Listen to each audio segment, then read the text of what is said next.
Assalamualaikum warahmatullahi wabarakatuh. Apa kabar anak-anakku semuanya? Mudah-mudahan kalian semuanya diberikan kesehatan oleh Allah Subhanahu wa Ta'ala. Amin ya Rabbal Alamin. Anak-anakku semua, sebelum materi pembelajaran Pak Guru sampaikan, terlebih dahulu Pak Guru ingin memberikan motivasi kepada anak-anakku semuanya agar anak-anakku semuanya tetap semangat dalam belajar dan beribadah tentunya kepada Allah Subhanahu wa Ta'ala. Pak Guru doakan mudah-mudahan apa yang kalian cita-citakan nanti akan tercapai. Baiklah, sekarang marilah kita lanjutkan materi yang akan Pak Guru sampaikan.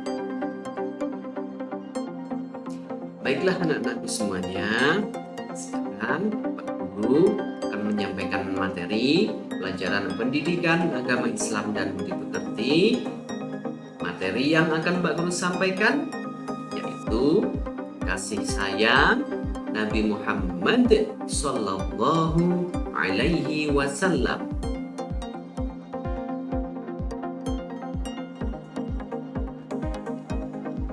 Nah, untuk yang pertama, Pak Guru akan menyampaikan kisah mengenai Nabi Muhammad Sallallahu Alaihi Wasallam.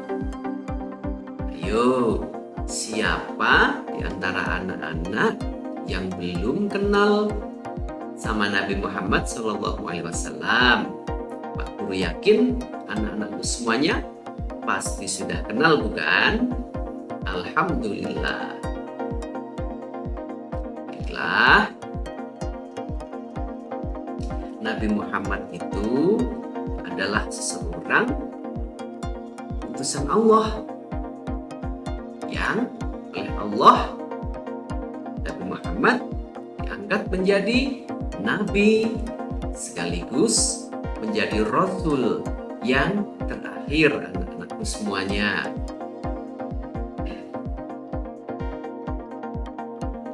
Nah, kapan Nabi Muhammad Sallallahu Alaihi Wasallam lahir?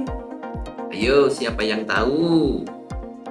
Baiklah, Nabi Muhammad Sallallahu Alaihi Wasallam lahir di kota Mekah pada tanggal 12 Rabiul Awal atau bertepatan pada tanggal 20 April tahun 571 Masehi atau bertepatan dengan tahun Gajah. Kenapa tahun Gajah?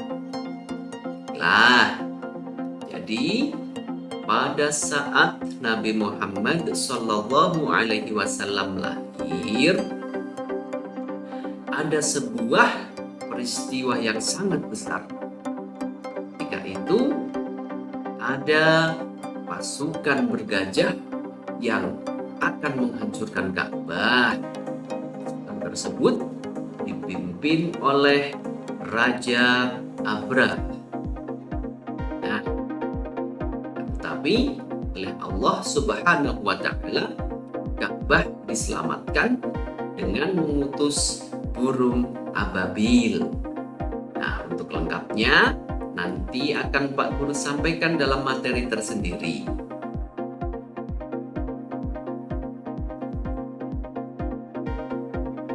Nah, Nabi Muhammad SAW lahir dari ibu dan ayah.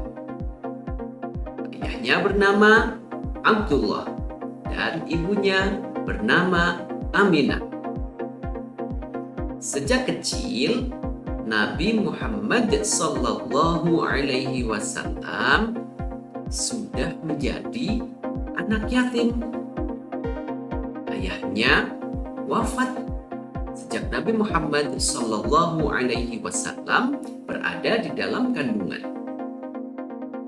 Nabi Muhammad diasuh oleh Halimah As-Sa'diyah hingga beliau berumur 5 tahun.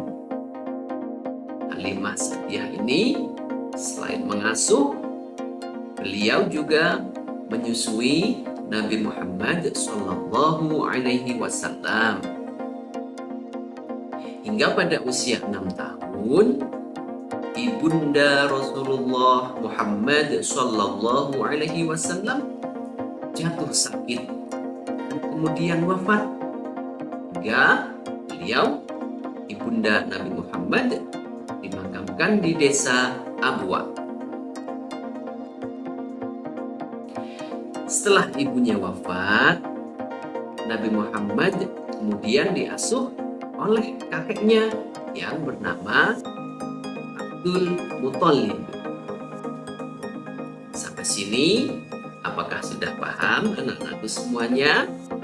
Pak Guru kira sudah paham ya? Sebelum Pak Guru lanjutkan, Pak Guru akan memberikan pertanyaan kepada anak-anak semuanya. Ketika Nabi Muhammad SAW lahir, setelah itu beliau diasuh oleh seorang wanita hingga berusia 5 tahun.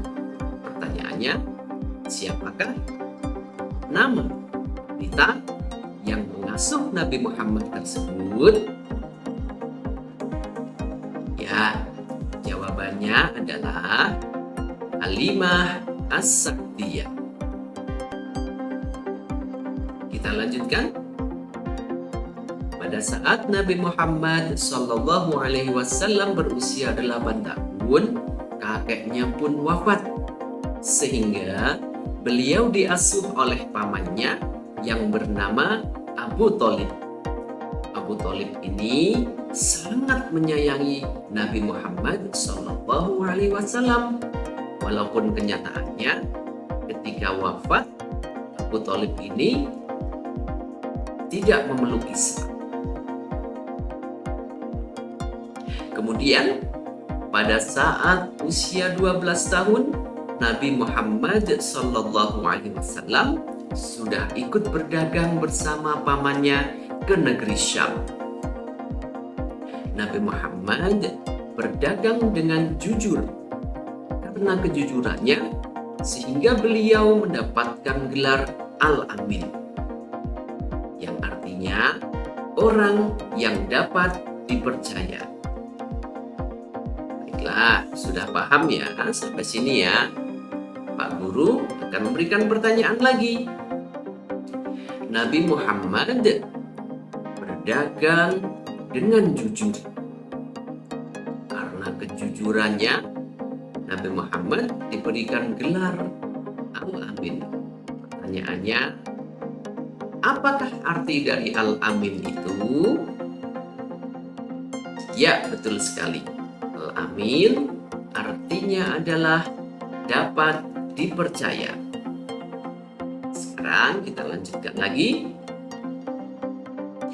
Pada usia 40 tahun, Nabi Muhammad menerima wahyu di Gua Hira. Adapun wahyu yang pertama kali turun adalah surah Al-Alaq ayat 1 sampai 5. Ayo, siapa yang belum tahu surah Al-Alaq ayat 1 sampai 5? Kalau belum tahu, mari kita perdengarkan surah Al-Alaq ayat 1 sampai 5 berikut ini.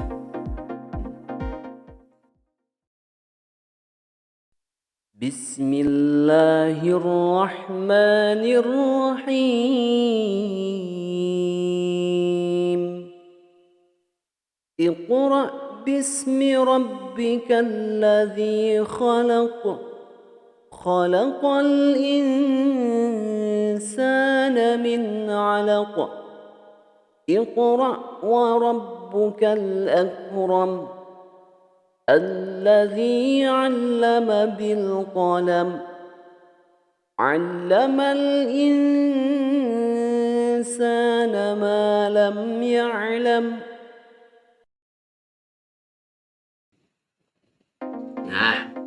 ya. Quran surah Al-Alaq ayat 1 sampai 5. Itu adalah surah yang pertama kali turun. Wahyu itu turun dengan perantara malaikat Jibril. Sejak saat itulah Nabi Muhammad Sallallahu Alaihi Wasallam diangkat menjadi nabi dan rasul utusan Allah Subhanahu wa Ta'ala. Setelah mendapatkan wahyu yang pertama tersebut, Nabi Muhammad Sallallahu Alaihi Wasallam mulai berdakwah untuk menyampaikan ajaran Islam.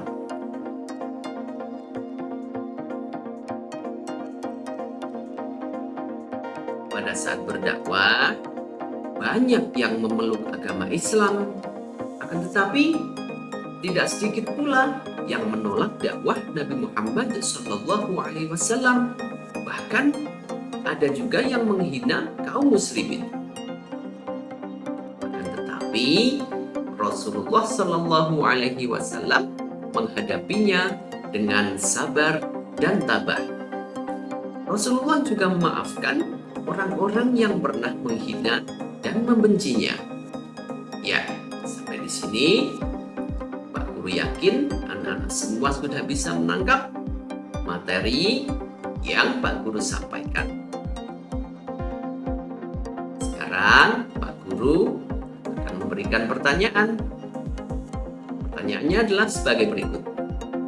Sejak kecil, Nabi Muhammad SAW sudah menjadi anak yatim. Ayahnya wafat sejak Nabi Muhammad SAW berada di dalam kandungan. Pertanyaannya, siapakah ayah yang dimaksud tersebut? Apakah A. Abdul Muthalib, B. Abdullah, C. Abu Thalib? Pak Guru beri waktu 5 detik. 5, 4, 3, 2, 1. Jawabannya adalah Abdullah. Pak Guru yakin anak-anak semua menjawab sama dengan Pak Guru. Ya, demikianlah anak-anakku semuanya materi yang Pak Guru sampaikan. Mudah-mudahan dapat dipahami oleh anak-anakku semuanya. Dan jangan lupa tunggu materi yang akan Pak Guru sampaikan selanjutnya. Demikian yang dapat Pak Guru sampaikan. Pak Guru akhiri. Wassalamualaikum warahmatullahi wabarakatuh.